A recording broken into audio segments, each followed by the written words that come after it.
À tout seigneur, tout honneur, nous recevons le président de la Fédération de l'hospitalisation privée sur FHP Direct. D'abord, bonjour. Bonjour Pascal. Merci d'être venu ici, ou voire de nous accueillir. Vous avez ici, nous sommes quand même, la mine Garby, nous sommes quand même dans la maison de l'hospitalisation privée. On a l'impression que vous prenez un grand espace, une grande hauteur d'ailleurs, mais un grand espace. Est-ce que ça veut dire que réellement, il y a de nouvelles relations entre le monde de l'hospitalisation publique, la Paris Healthcare Week, Hôpital Expo, c'est quand même leur maison, et l'hospitalisation privée. Aujourd'hui, on est rentré dans une autre atmosphère, dans un autre climat. Écoutez Pascal, moi je me sens bien ici. Année après année, je trouve qu'on est de mieux en mieux. On est bien reçu. Le président Valtou, ce matin, a fait référence à la FHP. Et c'est vrai que dans ce monde merveilleux de l'hospitalisation, public, privé, associatif, on a notre place et elle devient peut-être importante. Et c'est vrai que ce stand et ce plateau TV en direct nous permet d'avoir, je dirais, des témoignages. Et c'est important, des témoignages de tous, parce qu'il est accessible à tout le monde. Et c'est peut-être une nouveauté cette année et j'en suis très fier. Alors vous voulez témoigner de quoi? On rentrera dans le détail, mais d'une manière générale, votre présence, votre intérêt pour l'ensemble des sujets qui sont abordés, ou pour venir écouter ce matin la ministre de la Santé, avez-vous entendu ce qu'elle vous a dit? On l'a entendu. Ce matin, bien sûr, il n'y a pas eu d'annonce. On le savait un peu. Le président de la République doit communiquer dans 15 jours. Il est évident qu'elle ne va pas faire des annonces aujourd'hui.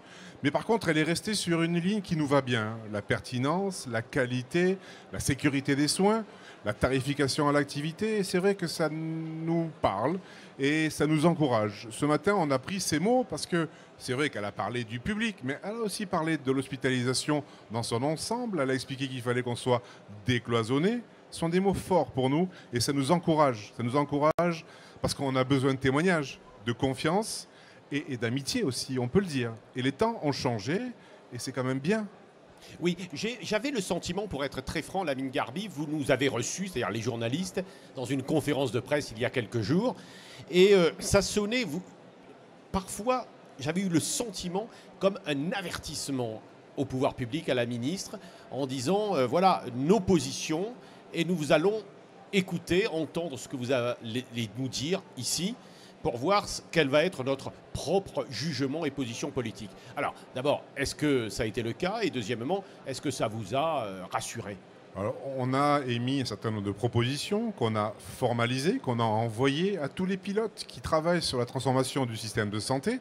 On n'a pas leur retour, mais c'est vrai qu'on a été peut-être précurseurs, parce qu'on a communiqué très tôt, parce qu'on a travaillé en amont, pour faire en sorte que les 5 chantiers sur la qualité, la pertinence, le numérique, les relations territoriales et les ressources humaines soient appropriés par la fédération. Et c'est important pour nous de rappeler ce message fort d'appartenance au grand système hospitalier, parce que pendant trop longtemps, il y a eu le monde public et le privé était peut-être toléré. Aujourd'hui, on a une part pleine et entière, et c'est vrai qu'à ce magnifique salon, que j'admire, si la fédération pouvait avoir un salon de cette taille-là, de cette beauté, j'en serais ravi. Peut-être qu'on pourrait imaginer le faire ensemble, avec les hôpitaux publics. Ce serait bien aussi d'avoir cette volonté de partage.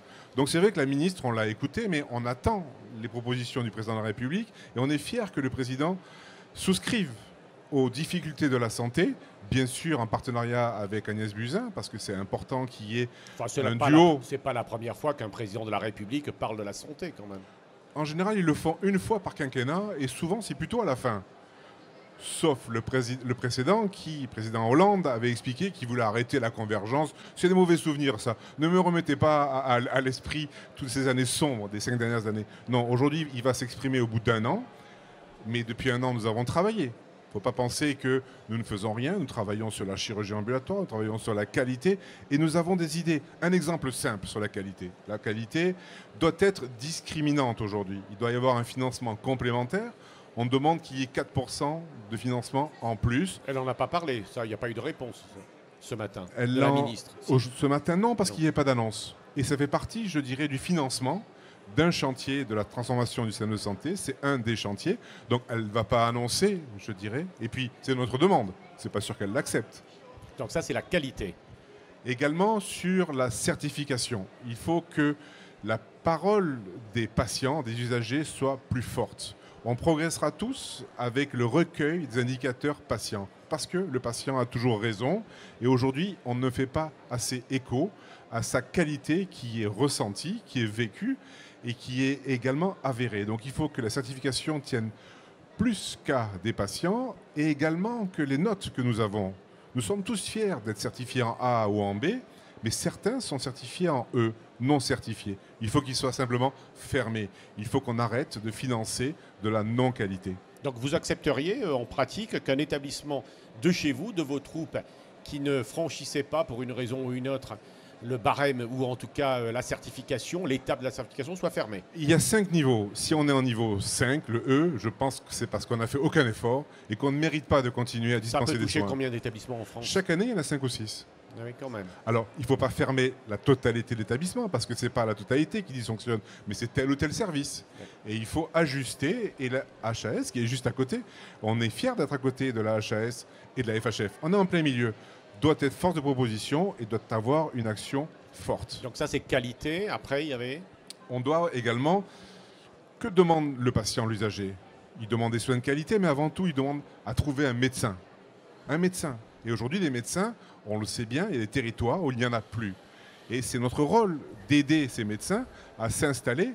Alors bien sûr, dans les maisons de santé pluridisciplinaires, mais nous avons une offre, une proposition qui est supérieure, qui est de dire on va faire des médecins, on va installer des médecins, avec des professions paramédicales, des pharmacies, mais également un peu d'imagerie, un peu de biologie. Ça s'appelle des centres de premier recours. Et c'est pas les MSP, ça? Non, parce qu'il y aura de la radiologie et de la biologie en plus, avec des automates et de la télémédecine. Ça, c'est une nouvelle proposition, alors en complète. Plus des... C'est une proposition qui est nouvelle, c'est un centre de santé, un petit peu, qu'on appelle le premier recours, qui doit s'installer là où il y a une pénurie d'offres médicales. Donc ça, vous avez maintenant l'accord hein, pour les monter.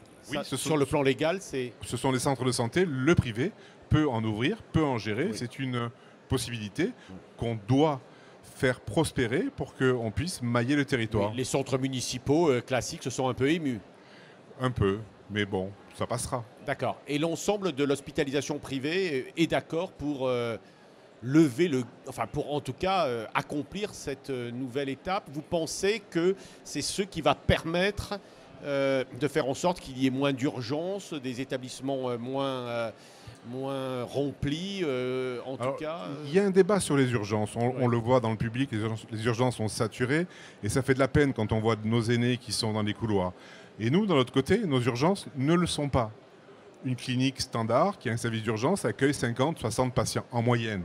On pourrait accueillir beaucoup plus. Il suffit juste que la régulation pense un peu plus à nous, que l'infirmière qui est à l'hôpital à l'entrée et qui est là pour organiser les flux, transfère des patients et leur dit, allez, là vous avez peut-être 4 à 5 heures d'attente, allez dans la clinique en face, il y aura peut-être 1 heure d'attente pour des soins que l'on peut tous prodiguer parce qu'il faut savoir que 80% des urgences retournent à domicile après soins. Il ne faut pas penser qu'il y a des urgences graves en permanence. 80% des patients retournent chez eux après soins, consultation, examen, etc. La Garbi, troisième sujet, c'était la qualité, le recours et puis la pertinence. La pertinence des soins et du parcours. Aujourd'hui, on parle de parcours d'épisode. Il faut que la fédération, mon établissement, soit force de proposition et nous serons force de proposition sur une prise en charge globale d'une pathologie. La DGOS, le ministère en a ciblé 4, la prothèse de hanche, la prothèse de genou, la ligamentoplastie et le côlon. Nous devons nous aussi faire d'autres propositions pour que ce parcours de soins, qui est l'article 51 pour parler en manière juridique, trouve tout son sens. Et également, une autre demande et revendication, c'est que nous puissions au sein des GHT, ce matin ça a été redit, mais de manière assez souple, qu'au sein des GHT qui sont publics, que nous puissions accéder bien sûr, aux filières et aux réseaux de soins qui sont montés par les hospitaliers. C'est important de le rappeler. Oui, je crois qu'elle a insisté sur l'intercoopération entre les acteurs. Vous êtes OK là pour ça? Il faut décloisonner l'hospitalier, public, privé, associatif, mais également les médecins libéraux. On est tous ensemble.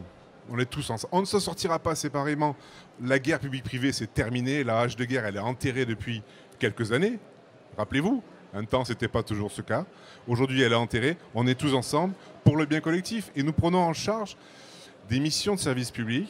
Donc nous sommes au service du public et nous sommes des établissements de service public par essence. Dernière question, si vous le voulez bien. Vous avez tout compris sur les orientations budgétaires qui vous seront attribuées, soit par le président de la République, soit par le ministre. On va toucher l'hôpital, on va réduire ses budgets, ou au contraire, on va beaucoup investir.